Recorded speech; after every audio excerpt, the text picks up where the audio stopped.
Alright mga amigos, kamakailan nga lamang po pumutok ang balita na balak ikasan ni Bob Arum ang ating pambansang kamao Manny Pacquiao sa former undisputed junior welterweight champion na si Josh Taylor. Desidido kasi si Pacquiao na bumalik sa professional boxing basta't may maganda at malaking pangalan na makakasayaw sa ibabaw ng boxing ring.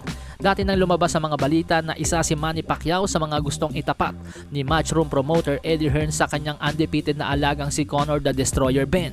Nabanggit din ni Pacquiao na bukas ang kanyang pinto sa paikipagtuos kay Gervonta Tank Davis kung aakyat ito sa 147 pounds o kaya naman magkaroon sila ng catchweight. At dahil nga po sa mga pahayag noon sa mga panayam ni Pacquiao na gustong-gusto niyang bumalik sa professional, nakabuo tuloy ng ideya si Bob Arum at kumpiyansa ngayon si Arum na mahihikayat niyang bumalik si Pacquiao upang labanan ng kanyang batang si Josh Taylor. Dahil ika nga ni Arum, money is the reason why they all come back. So parang willing po maglabas ng malaking pera ngayon si Bob Arum basta bumalik si Pacquiao. Pero tatlong dating mga boxing world champions na mga host na ngayon ng ProBox TV na sina Sean Porter, Chris Algieri at Paulie Malignaggi ang ayaw nang makita si Pacquiao na bumalik pa sa boxing. Para kay Sean Porter, hindi siya interesadong makitang lumaban si Pacquiao kontra kay Josh Taylor at mas gugustuhin pang manatiling retirado si Pacquiao. Marahil mas naikinig daw si Pacquiao sa sinasabi ng kanyang puso kesa sa kanyang isip at sa realidad. Hindi naman na daw maibabalik pa yung Pacquiao version noong 2015 or early 2000s ani Porter. Lalo na sa huling laban ni Pacquiao na natalo noong 2021 kay Yordenis Ugas. Nakitang wala nang ibubuga si Pacman kaya hindi na interesado si Porter sa Pacman versus Taylor.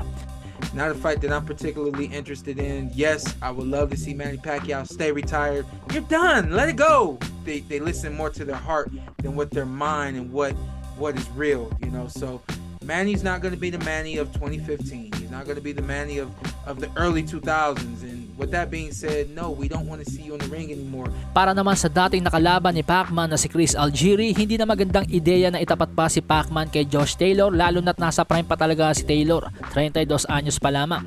Tulad ng nasabi ni Porter, hindi na maganda ang naging performance ni Manny Pacquiao noong last fight niya kay Ugas. Para saan at kanino pa daw yung laban?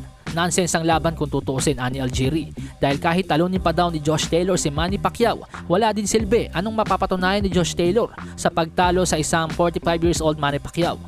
At yan ang dahilan kaya't hindi po gusto ni Chris Algieri ang ideyang Pacman versus Taylor. Do I think it's a good idea? Absolutely not, especially against a Josh Taylor. And he didn't look particularly good in his last fight anyway. I don't want to see that fight at all.